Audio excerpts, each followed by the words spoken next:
Hello,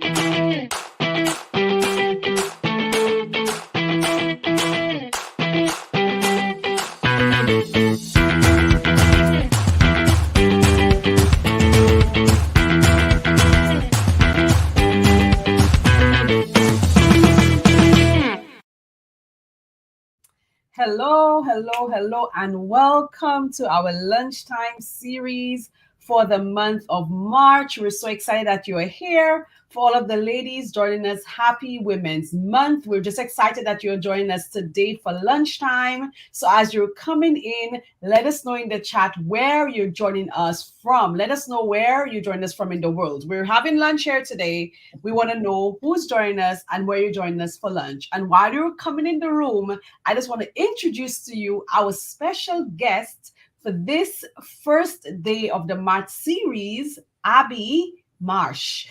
Her name is Abidemi. She will tell you how to say it properly if in case I match it up, but Abby for short. She's a dynamic and enthusiastic speaker, a female empowerment coach, and a clinical health counselor in training. She's also the creator of Women on Fire, that is female empowerment system. That's just amazing. And she helps high achieving women achieve stuff if they're overwhelmed, if they the self-proclaimed people pleasers, women who feel powerless in their daily lives.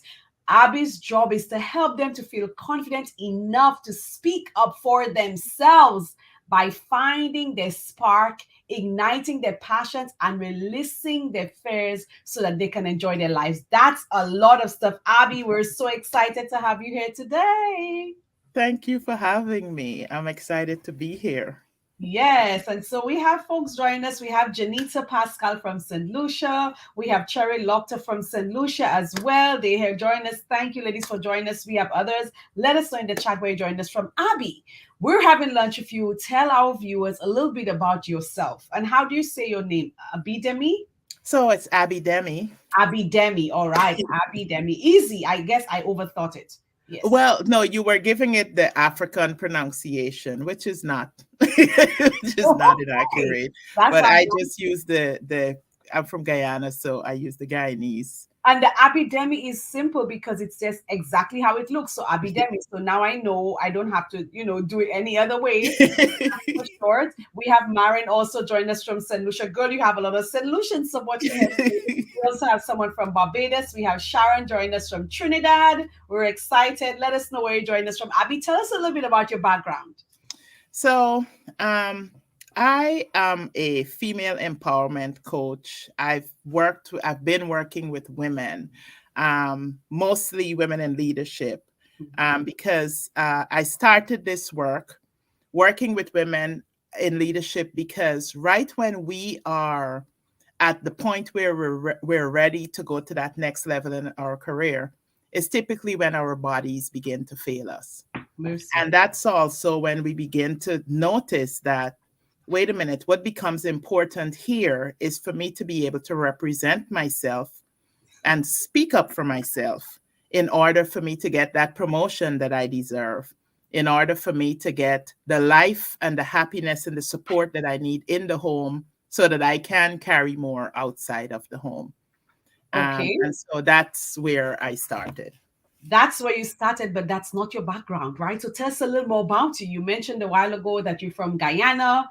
I know you guys have a saying in Guyana, all we are one family, right? I love it. A saying, indeed. So I was born in Guyana, but I left Guyana when I was about 13 years old and I came to the United States. I grew up with my grandparents and my mom in Guyana. My parents got divorced when I was 9 years old. And so I moved to the United States when I was 13 years to live with my dad. And so I say the majority of my upbringing has been here in the United States. I went to college here. So most of how I know to adult has been in this society. And so like most people who are in this society, burnout is a reality.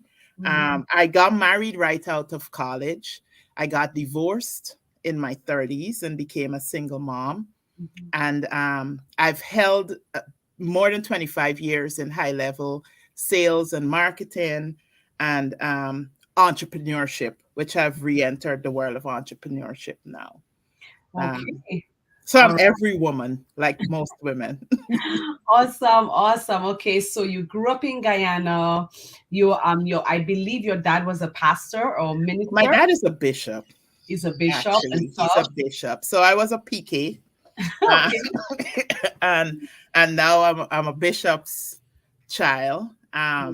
It's interesting how that influences the way we enter the world, Mm-hmm. um, spiritually as a woman and in every area of our life. Right. Yeah. So Right. So yeah, that's a little bit, and we happy. Thank you for sharing that and stuff like that. A quick question: you could make pepper pot, right? very good, Awesome. actually. That Awesome. is the Guyanese woman's secret. Also, I don't know how to do it. I don't really eat it, but I know it's good. I tasted it before, right? So, Abby, you grew up in Guyana. Your dad was a bishop, and so on. You came here at in the U.S. at the age of 13. Mhm, So, you have been doing this work of empowering women in leadership. You mentioned earlier on about by the time we reach a particular age, mhm, that's when we need to speak up about our bodies and so on.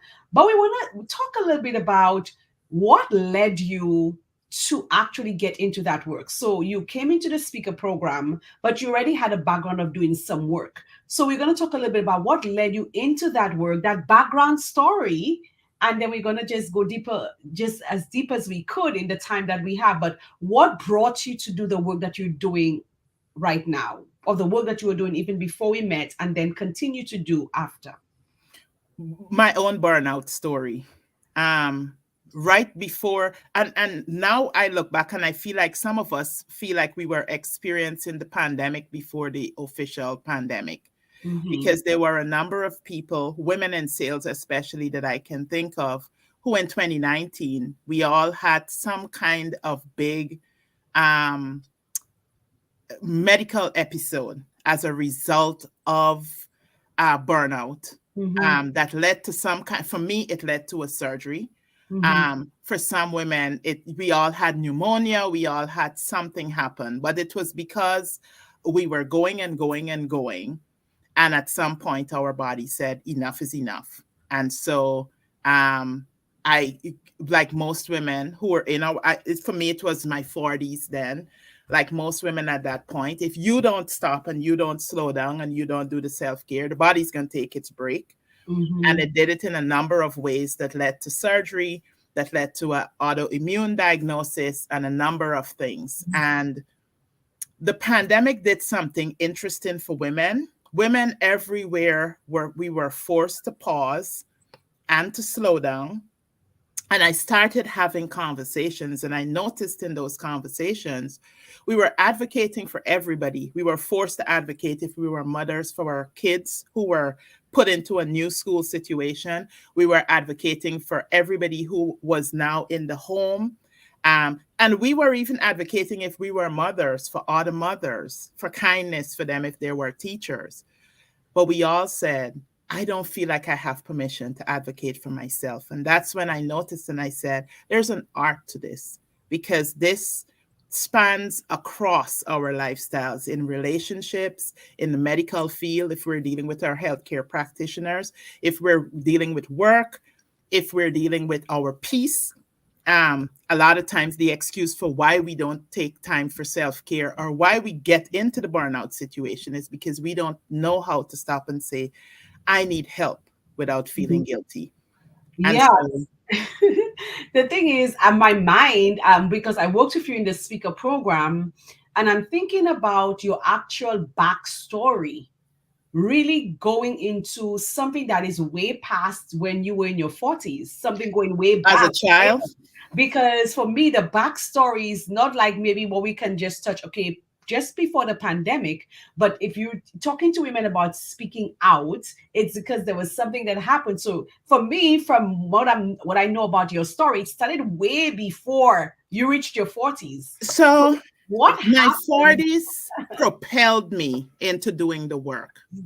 The reason I was able to do the work was because the self advocate in me was already there. So speak to us about that So young she girl. was actually, I had in Guyana when I was growing up, there's this saying for a long time, and it's not only Guyana, but in many places, this saying, it has two versions. Sometimes it's children should be seen and not heard. Most times it's little girls should be seen and not heard. And my mother never believed in that, to the point that when I was 3 years old, she taught me to speak up because I was always one of the girls that looked older than everybody else.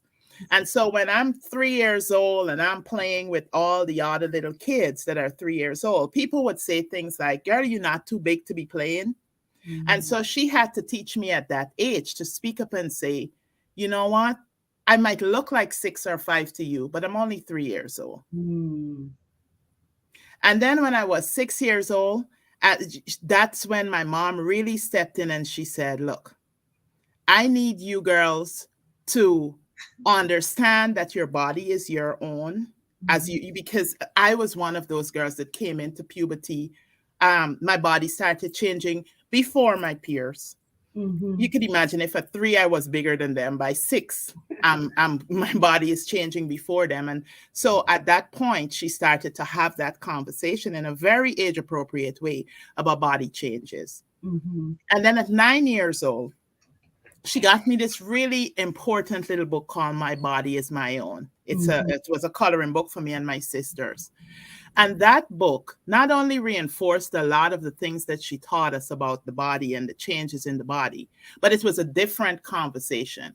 And mhm, that led to me understanding and having the conversation with her and saying, a family member was touching me in a very inappropriate way. mhm, And the way my mother reacted to that reinforced the importance of my voice and me speaking up. mhm, And she demonstrated to me the importance and the freedom that can come by using my voice to advocate for myself. And so that's when the self advocate was born. So when I met in the 40s with the different changes and the burnout, that mhm, advocate was already instilled in mhm. me. So she became the solution to the Awesome. burden, the problem. Awesome. I love it. And the reason why I wanted us to actually get to that backstory, because too many times, when we're at a particular point in our lives, we make it seem easy, like, this is just what happened. But there's usually, a story rooted in a place in our lives that sometimes we put away, which is where most people, especially the people that would work with you, could actually connect. And so now you were 6 and you're saying your mom is teaching you stuff. And the reason why I'm going on to that you were 6, because so many of us, especially with Caribbean backgrounds, grew up, but those conversations never happened in our homes. Never. Not about the depth of what your mom taught you at Mhm, 6, mhm. right? So what was it like for you at around 9 when you said you all had that coloring book that she bought? I remember you went in search of finding that book Yes, because yes. that's where a self-advocate was born. So what was it like for you at that age? Because I've heard so many stories of young women in the exact position that you were in saying to their mom, somebody did this to me, and instead of them being supported, they were led to think that probably something, like they were the reason why it happened. What was it like for you at that age? Not maybe 9, or what the age was when you were able to be brave enough to tell your mom. What was that like for you, just going through that experience? So what was interesting about that is that's not the first time I had reported the abuse to an adult woman who was in charge of my life. I had told her mother about it Mm, before, and it was not met with the same kindness. mhm, It was met with we don't talk like that, we don't speak about that, and I was punished actually. mm, So it took a lot of courage mhm. to go to my mother and say something that previously by somebody else who had authority, who I saw as having authority over her as well, Yes. um, discounting everything that I had said. Mm, And so it was, but my mom had, because she had been having frank and open conversations with me, and she had created that space where I felt like I can come to her with anything. mhm, Um, yes, there was some nervousness, but it was mostly an assurance that because I understood where she came from, because she never shut us up, because she never was harsh towards us, because she gave us space for mistakes. Mm-hmm. Even though I knew what was happening was wrong, but I didn't quite understand it. There was, it was kind of like okay, I'm home. I'm home. Mm-hmm. I can be home in my body and home in this conversation, and really understand, okay, I didn't do something here. I might not understand what's happening, but I didn't do something here. I have somebody here who's been holding my hands through since I was 3 years old. And now she's gonna hold my hands at 9 and take me to Mm-hmm. that next level. Right, because the thing is, you said a phrase that I also heard growing up: ladies are to be seen and not heard. And I think because we grew up hearing that so much in some households, parents actually shut us up. Hmm. And then sometimes we get into marriages with men who try to shut us up too, because you're not supposed to be talking, especially if they have a Christian background and they grew up around that same type of mentality. And so many women are suffering in silence because you were silenced as a child, and now you grow into an adult and people still want to silence you and make you feel that your voice is not important. Hmm. And here you are as that self advocate saying, listen, we need to speak up, right? And I'm almost sure that speaking up comes with its challenges. Have you had any moments where you've dealt with it? Because I'm sure personally, sometimes, in marriages, women are dealing with it because you will not be rude. You may ask a question, and to some persons, because of their dysfunctional backgrounds, they view that as an issue. They view that as you being some kind of a way. And so, women I know for sure are paying the price when they actually do speak up. It could be just with a question or with something. So, and I know that a lot of women are paying for it. What has been your experience in speaking up? So I'm going to give you two things I'm going to speak on in that. I'm going to show when I had a light shined on me, where even though I had an empowering mother, where I had my own moment where I it was glared to me that I was um society's message was louder than my mother's demonstration. And then I'll show you in my adulthood how that carried on.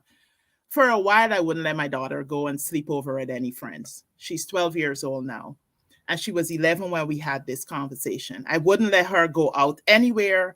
Sleepovers were a no-no. Meeting with people was a no-no. And it was all from this fear of what was most in front of me was the fact that, oh my gosh, I don't want anybody to molest her or touch her or Mm-hmm. do something to her, which is a valid. It's Mm-hmm. it's it's our responsibility to protect Yeah. our daughters. But I've always had frank conversations with Gabby, and one of the conversations was about my own molestation. And so she said to me, why is it I can't go hang out with my friends? Mm. And I said to her, well, because I don't want anybody to touch you. And I don't want anybody. And I was honest with her. And she said to me, I don't think it's fair that you are trying to protect me from your fears of your trauma, and that Mm. is keeping me from having experiences as a child. And that, I said, that was a reflection back on me, because there I was shutting her down and guarding her Mm. from the world based on my experiences and using that as the only lens that the world could exist in, Mhm. instead of finding a way to empower her and Yeah. then have her exist in this safe world. I Wow. share that to say that no matter how empowered you are, Mm-hmm. you're still human. And there's still limiting beliefs and blind spots that you'll have to deal with. Even Mm-hmm. when you might have been like me, spending time teaching other women, or having an empowered mother, or having a situation where you've learned to stand up. That was one area that it showed up for me, where it could have been, where a limiting belief showed up. The other Mm-hmm. thing for me was religion said that as a wife, I had to show it. There was a misinterpretation of what submission meant. Mm-hmm. And so when things were happening, when I was overburdened, whether it was infidelity or being emotionally abused or whatever was happening, the teaching was just take it to Jesus. And I would just go and have these Jesus conversations, all the conversations with Jesus, no conversations with my husband, no conversations with mentors, no conversations with anybody else, just conversations with Jesus. And when I went to him and I tried to speak up and I said, man, this is going on. I would be told, he would say, because he was very indoctrinated as well, I'm the man of the house. He'd give me that answer that really said, I don't know what the heck I'm doing either, because nobody has taught us how to be married. Everybody expected us to have a wedding. Mm-hmm. And now we're trying to figure this out with no real role models, no mentors. When you go into counseling, which we put ourselves in with ministry, and this is somebody that was an ordained minister, by the way. Even when we went into that, you were given, the Bible was thrown back at you, and it was kind of like, just go figure it out by applying the word into your life, and no practical advice being given to us. And for years, that made me just shut up. And the truth is, I believe that it's in that silence and that not teaching us how to communicate, not teaching me how to represent me as an individual in the marriage, and him learning how to speak back, ultimately led to the divorce. Didn't have the support. Yeah. So much could have been saved, I believe, now that I'm looking back in my marriage, if I was empowered to speak up as a part of my supporting his vision. Yeah, and that is so critical. And I think part of it is because and I'm so happy that you brought up the religious aspect of things, because this thing that we heard when we were growing up, ladies are to be seen and not heard, in religion, a lot of times it's practiced as well, where they believe that we should just be silent. And then you have a husband that don't know what he's doing, but you're just supposed to go along with it because he's supposed to be the head. Then we have this misconception about submission, about women submitting to men who are not submitted to Christ, and you tell me I should be submitted to him. You must have lost your mind, right? But the thing about it is that we have so much of that foolishness parading itself in church. And as you said, a lot of times it's because we don't have that freedom, or feel that we're able to speak out about. So many women are suffering in silence because whenever they try to speak out against whatever form of injustice it is, we try to just throw that on people about, God don't like divorce, or you're supposed to listen to your husband. You're supposed to listen to God. That's who you're supposed to listen to. Anything less than blessed and highly favored wasn't acceptable as an answer. So we're supposed to be lying. How are you supposed to? I'm too blessed to be stressed. Yeah. So you're just supposed to say what the script says and suffer in silence. And so when you mentioned about your daughter, it's almost in a way that you had taken her voice as well. But then that day she was able to give you new lights. Yes. That you're trying to tell me to be an advocate for myself, but you just took away my voice, etc. So that's a nice teaching lesson there for parents, and stuff like that. We want to have good balance in how we allow our kids to speak out, but also understanding, like we want to protect them, but also want to be able to give them the freedom to be able to make good decisions, because hovering over them will not stop them from doing it. In fact, I've seen the opposite happen. When they get the freedom to do it, they make bad decisions because they were never taught how to make good decisions. It's a matter of trust. And so both of these issues that you raised, whether it be with the kids or even if spouses, are so important in terms of that voice being heard. Because I believe that a lot of women, as you said, sometimes you could be empowered, but then you are in a disempowered situation in a marriage because you have this religious, ideologic kind of person, not necessarily Christian, just dealing with the ideologies of what religion pushes, and then they try to disempower you and take your voice, abuse you emotionally, intellectually, all types of ways, because they are offended that you actually have a voice. And that's a reality of so many women in church. And here's the truth. At some point, you will have to live with you. Yeah. When I left my marriage, one of the things that I realized is that it really was just me and God. The Mm-hmm. problem was I had been taught my entire life of who God was, or at least who God was supposed to be. And I Mm-hmm. was never given an opportunity or the space to discover and decide who I was. Mm-hmm. And so, because I'd never advocated for myself, part of that, the odd on the flip side of that, it meant I'd never had a relationship with myself. Mm. So when I got away, I knew I was awesome at we because I knew what our goals were, which were mostly his goals, or I knew how to be mother, which was the space I had. But if you ask me who is Abby, Mm. outside of using the words to describe what I did or the space that I held, I couldn't tell you. I couldn't tell you what I liked. I couldn't tell you what I didn't like. I couldn't tell you the all those dimensions that made me uniquely me. Mm. And that's because in not learning to self advocate, I also had not given myself permission, neither was I given the permission to connect with me. That So, was like that's just crazy. Like that's like betrayal. yeah, But then that's like self-betrayal to yeah. me. But that's the society that we especially surrounding Christianity. Hmm. That's what we push because you and that's why in Runway to Stuff, for example, we talk about who am I? Because so many of us don't know who we are. And the saddest thing about it, Abby, what I've realized is when a woman knows who she is, if she's married to a man who does not know who she is, it's a horrible situation Yes. because you are going to be abused some way or another just because you know you.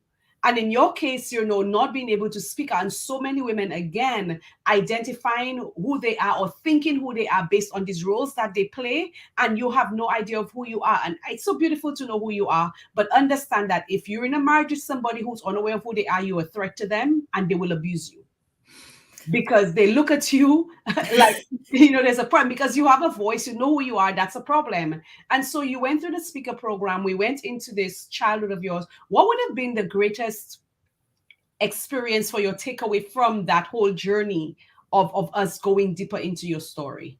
So I love that you went into that because that is the huge benefit for the speaker program for me is that as empowered as I was and as much as I was showing up everywhere, you forced me to go back to authentic me.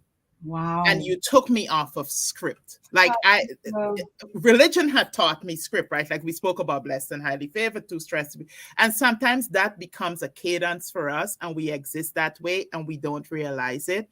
And Mm, you constantly would say to us, I don't want to hear the script that you're giving people. I don't want to hear the fancy, catchy words. I want to hear the raw, authentic you. And you held me to tying that to my purpose, not only for me and my growth, but mhm, also for the woman that I was called to serve.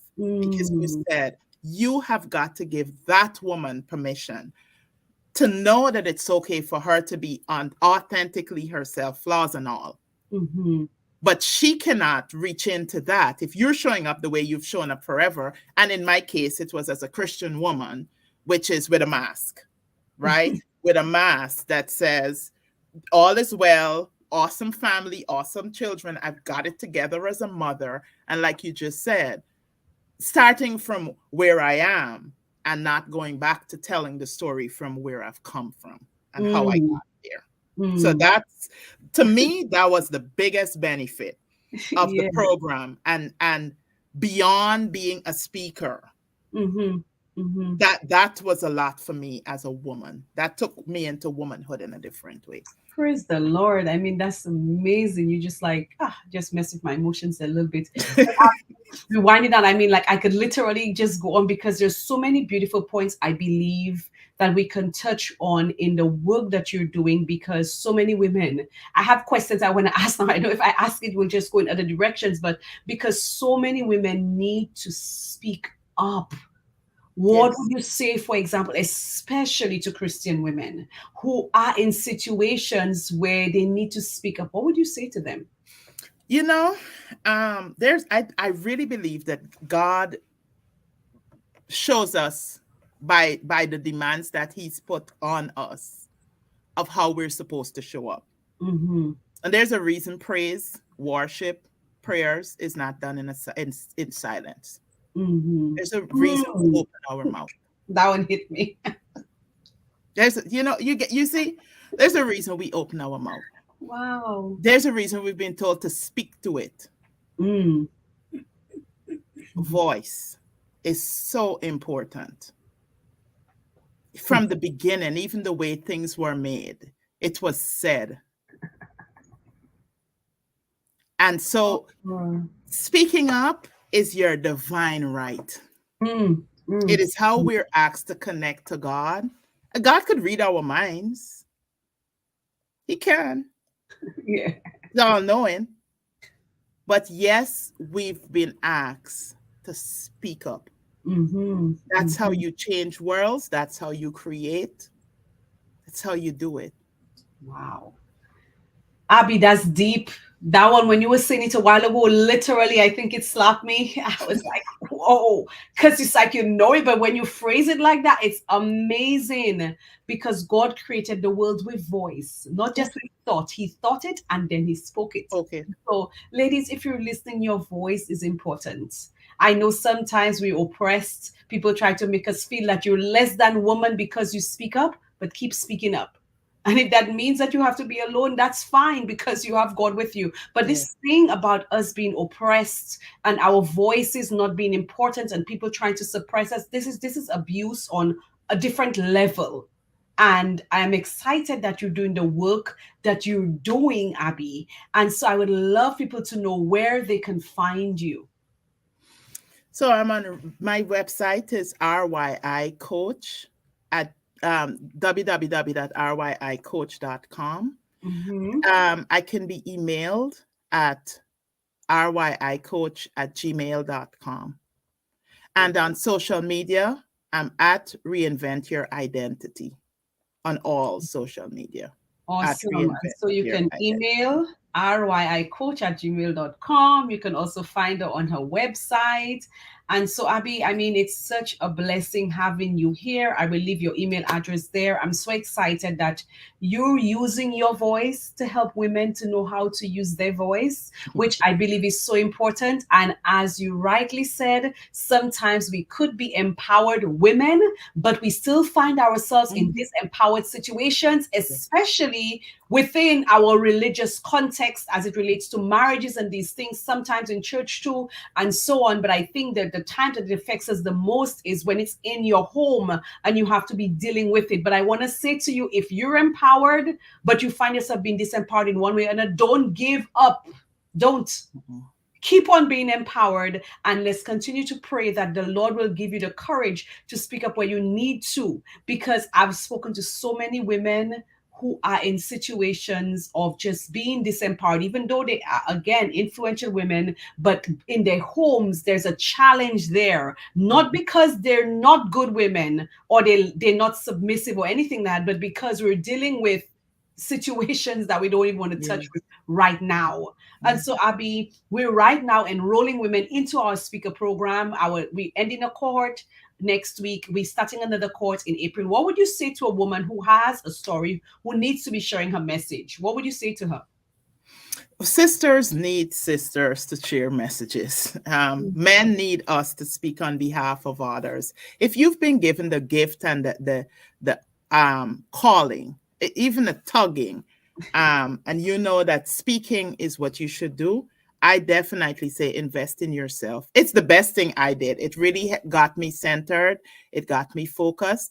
And last week I was standing in front of the Georgia Chamber of Commerce International Women's conference speaking. I couldn't do that if I didn't get clarity of my message from you.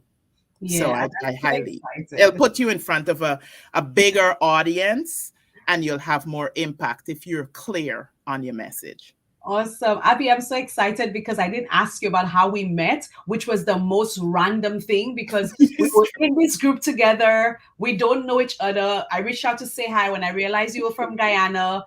Then we say, let's get on a call. And you meant to be on that call to ask me about doing something. And by the end of the convo, you're like, oh, the program that you have, That's what I've been praying about. It That's what I was. need. That's what I told my mother I was looking for. And now you're offering exactly that. That was like Yes. really, really what appears to be a chance meeting, but it was Mhm. a divine Yes, doing. it was. That was insane, because I never really used to go on that platform, and I just happened to go on there that day, and we met and so on. And then you came in, you're like, this is what I've been praying about. This is what I need. Yes. I Yes. told my mom, this is it. This is it. So Yes. I'm happy that the Lord allowed us to connect. I'm happy that He allowed us to, have this what appears to be a chance meeting, but at the end of the day, it brought you into the speaker program. Now you're doing even greater things because you have greater clarity. Yes. I'm Mhm. excited for what God is going to use you to do, how He's going to continue to use you to help women in all walks of life Thank you. to speak. I think your message should just be speak up. Yes, exactly. Simple, speak up. Yes. Lord help us, ladies. And Abby, I'm so grateful that you're here. Thank you Thank for you. gracing us with your presence and your powerful message. And Thank ladies, I look forward to seeing you tomorrow where we have another guest here on Lunchtime with Dr. Nadine. You have ladies just excited. Speaking up is our divine right. Yes. Right. And so it's excited. You hit somebody else with, the mask, Christian woman with a mask. So Mhm. many of us wear it. Lord, help us to take it off and just really allow us to just speak up that divine right. So thank you again, Abby, for that beautiful message. Viewers, see you tomorrow. All righty. Thank you.